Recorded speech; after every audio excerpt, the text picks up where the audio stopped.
Actualmente estoy participando en 3 proyectos, ¿vale?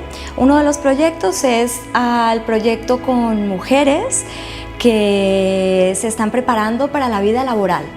Entonces, lo que hacemos es una formación inicial con respecto a sus competencias, ¿vale? Hay varias, o sea, lo que es el proyecto tiene varias partes, pero lo que yo trabajo directamente es todo lo relacionado con las competencias.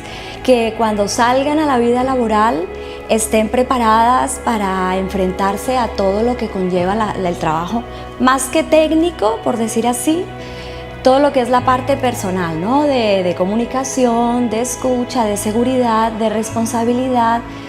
Y entonces iniciamos todo este trabajo, ha sido un trabajo lindísimo porque además comenzamos con muchas mujeres que, bueno, el 90% de este grupo son mujeres inmigrantes que han venido a nosotros un poco porque están intentando entrar, ¿no? en esta cultura, y entonces lo que hacemos es que empiecen a pensar un poco más en ellas mismas.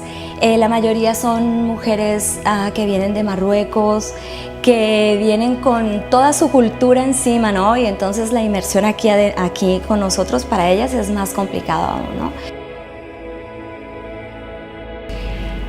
Yo recomendaría hacer un voluntariado en la Cruz Roja, primero porque tiene una amplitud de diferentes aspectos en los que puede conectar una persona, ¿no? Es como que hay niños, hay adultos, hay grandes, hay personas con dificultades, hay campañas.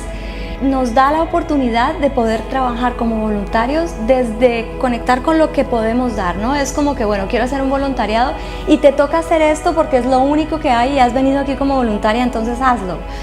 No, podemos ir más allá y dar más de nosotros, ¿no? Y otra cosa que me ha gustado muchísimo, que es de lo que más me he enamorado de Cruz Roja, es el hecho de la oportunidad de recibimos todo lo que quieras dar, es decir, tienes ideas, bienvenidas sean, o sea, quieres proponer esto, bienvenido sea, y es importante lo que tú puedas aportar, ¿no? Es casi el hecho de que la Cruz Roja ponga toda una responsabilidad en tus manos como voluntario, no solamente de una persona, sino de todo un proyecto.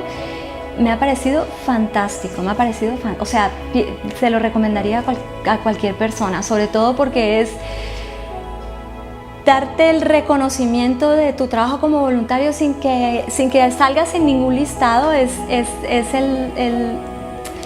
el reconocimiento del valor como persona de todo lo que tienes para dar, y es importante todo lo que des. Entonces me gusta muchísimo esa filosofía.